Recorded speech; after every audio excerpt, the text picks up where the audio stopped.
Yo pare, alam mo ba ang nasa isip ko? Mga gustong matupad na mga pangarap ko, na maging sikat ako at lahat ng gusto mapasa akin, makamit, makarelax ng gusto. Sige ipasa mo ang yosi upang maging saucy, upang maging chillax, patugtugin na isenti. Itagay ang brandy para problema gumaan, nag-iisip-isip habang may mga chicks dumadaan. Hanggang ating makamit, maabot ang bituin. Basta't wag mo nang hayaan ang tamad palampasin. Hindi yung yayaman ka lang sa pera ng mga bading, hindi yung dis ka lang ng dis upang ikaw ay pansinin. Kailangan mong durugin ng mga balaki upang dire-diretso at hindi ka mapati. Na ang mundo mong makitid, lumawak ang pananaw. Ngayon pakinggan nyo ang 16 ko na bitaw.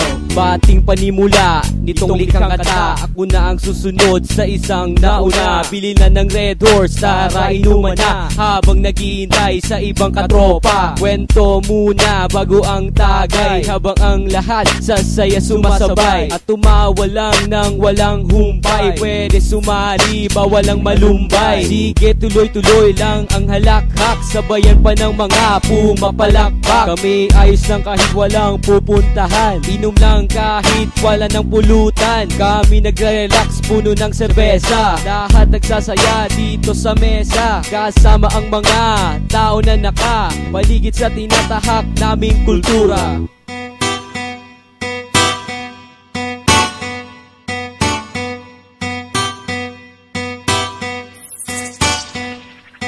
Nagre-relax, isang baso ng kape katabi ko, habang yosi nakasipin sa pagitan ng labi ko. Ang sarap ng ganito sa bawat pagdilat ng araw, habang nangangarap na ako'y sikat ng araw. Mga pangarap na sa dami na ipon sa ulo, nagrarap kasabay ng huni ng ibon sa puno. Kasabay ng mga hangin sa mukha dumadampi, mga nang aapi sa akin nun ngayon kumakampi. Nagsusumikap upang ang mga pangarap abutin, di na kailangan magtanong, pangarap ko'y alam mo din. Kaya lahat ng nakaharang ay dapat palambutin, patungo dun sa bitin, tara ating alamin. Para lang tingalain, kalahati ang dating, pero ubod ang galing. Sa edad ko na 15 ay marami na ang bumilib.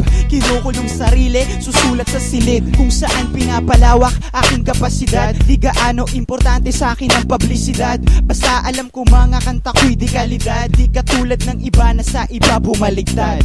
Ako'y napapabound sa tuwing makakarinig ng beat na kumakalabog, yumayanig na sahig, hindi magpapadaig. Kung laban ay banatan, kahit anong klase ng beat ay kaya kong sabayan. Halika ating talakayan, hip-hop sa ating lugar, na di ka pwedeng umangat kung walang pamundar. Na magagara na suot, palawit na makinang, kung meron ka ng ganun, malupit ka ng tignan. Batayan ng kahusayan, ngayon ay lumihis. Tinatakwil mga Tagalog, mas pabor sa Ingles. Ito ay aking sa loobin at hindi ito diss. Mga nakikinig dyan, unawain nyo lang please. Yo.